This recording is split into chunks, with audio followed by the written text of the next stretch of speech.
మనకు అంతకుముందు చాలాసార్లు చెప్పాము ఈ డిజిటల్ అరెస్ట్కి సంబంధించి. మనం కనీసం వారానికి ఒక వీడియో, అంటే వారానికి ఒక సంఘటన బయటకు వస్తుంది కాబట్టి చేస్తాం.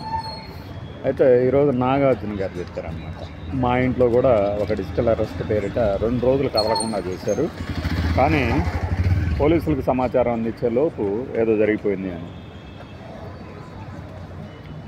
ఇప్పుడు చాలామంది మాట్లాడటం ప్రారంభం. అసలు ఏంటి డిజిటల్ అరెస్ట్, ఏం జరుగుతోంది దేశంలో, మన చుట్టుపక్కల క్రిమినల్స్ ఎలా మనల్ని మోసం చేయడానికి రెడీగా ఉన్నారు అనేది పదే పదే మన వీడియోలో చెప్పేది. ఏ రూపంలో అయినా సరే మిమ్మల్ని పోలీసులు అప్రోచ్ అయ్యారు అంటే ఒకటే, వాళ్ళు స్టేషన్కి రమ్మంటారు, లేదంటే లేదు. అంతేగాని ఇలా మిమ్మల్ని అరెస్ట్ చేస్తున్నాం, కదలకండి, మీ బ్యాంక్ ఖాతా ఇవ్వండి, ఫలానా చేయండి అంటే చేయకండి. అది అసలు డిజిటల్ అరెస్ట్ అనే పదమే చట్ట వ్యవస్థలో ఎక్కడా లేదు. ఫ్రాడ్గాళ్ళు ఏర్పాటు చేసిన ఒక పదం అన్నమాట అది. మరి నాగార్జున గారి ఇంట్లో ఎవరు? అఖిల్, నాగ చైతన్య వైఫ్, నాగార్జున గారి వైఫ్, అఖిల్ ఫ్యామిలీ.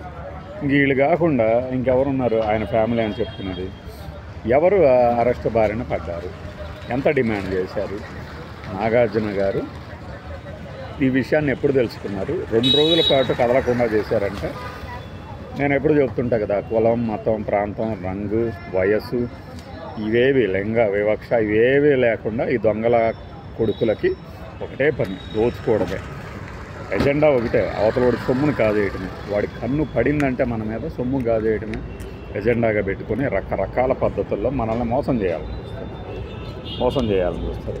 మనము దాని నుంచి ఎట్లా బయటపడగలం అనేదే చూడాలి, కానీ ఇది నిజంగానే జరుగుతుందా, మనల్ని ఎవడన్నా అరెస్ట్ చేసాడా అనే అనుమానాలే వద్దు. మనల్ని ఎవ్వడూ అరెస్ట్ చేయడు, ఎందుకంటే మీరే తప్పు చేయలేదు. మీ బ్యాంక్ అకౌంట్లు కానీ మరొకటి కానీ ఇప్పుడు బెంగళూరులోనే తాజాగా ఉమారాణి అని ఒక లేడీ, 57 ఏళ్ళట, ఆమె దగ్గర 32 కోట్ల రూపాయలు ఇలా గాజేశారట 6 నెలల నుంచి. ఎక్కడన్నా అనుమానం రావాలి కదా. దానికి కొంతమంది ఏం చెప్తారంటే, లేదు వాళ్ళు ఏదో తప్పు చేసి ఉంటారు, అందుకని బయట మాత్రం ఈ పదం వాడుతున్నారని. ఆఫ్కోర్స్ అయ్యి ఉండొచ్చు, తప్పు చేసి ఉండొచ్చు. అంత మాత్రం చేత ఇలా డిజిటల్ అరెస్ట్ అని ఇంకోటని చేస్తే మోసం చేసుకోవడానికి కాదు కదా మన డబ్బు సంపాదించేది, ఇన్ని కోట్ల. దీనికి సంబంధించి ఇంకొక అప్డేట్ ఏంటంటే, మనం 2 నెలల క్రితం పుట్ట సుధాకర్ యాదవ్ డిజిటల్ అరెస్ట్ పేరిట మోసానికి గురయ్యారు అని ఒక ప్రజాప్రతినిధి అని చెప్పాను కదా. ఇప్పుడు ఈయన తన భార్యను అరెస్ట్ చేశారని. బహుశా ఏంటంటే ఇప్పుడు అవేర్నెస్ వచ్చి ఆయన కేసు గురించి డీటెయిల్స్ ఇచ్చి ఉండొచ్చు. 7గురిని పట్టుకున్నారట, 1,70,00,000 దాకా కాజేశారట. డబ్బు ఉన్నాడే అనే కాదు, మన దగ్గర ఉన్న 10,000 కూడా పోతే అప్పుడేం చేయాలి? మనకి ఆ అమౌంట్ చాలా పెద్ద అమౌంట్, దొంగకి చిన్న అమౌంట్ కావచ్చు, కానీ ఆ టైంలో మనకి చాలా పెద్ద అమౌంట్ అవుతుంది. దాని నుంచి ఎవడు కాపాడుతాడు? మనకి ఎవడిస్తాడు ఈ డబ్బు మనకి? అందుకనే ఏంటంటే జాగ్రత్తగా ఉండండి. మనం చెప్తున్నాం కదా, మీకు ఇలాంటి పనికి మాలిన డిజిటల్ అరెస్టులను మరొకటనో ఎవడన్నా కనుక చేస్తే మనకొక మెసేజ్ పెట్టండి కామెంట్ సెక్షన్లో, వెంటనే మనం రంగంలో దిగి పట్టుకుంటాం. నేను చూస్తున్నా, నా కొడుకు వస్తాడు, మనకి ఫోన్ చేస్తాడు, వాడి తెలివితేటలు మన తెలివితేటలు టెస్ట్ చేసుకుందామని చెప్పేసి అనమాట. అఫ్కోర్స్ వాడికి ఇంకా తెలివితేటలు ఉండొచ్చు, అది పోలీసుకు 100 కళ్ళు అయితే దొంగకు 1000 కళ్ళలాగా చూద్దాం. అంటే కొంతమంది పట్టుబట్టి వీడిని మోసం చేస్తానంటే, ఇప్పుడు ఐబొమ్మ రవి అన్నది పోలీసులకు సవాలు ఇస్తే పోలీసులు ఊరుకుంటారా?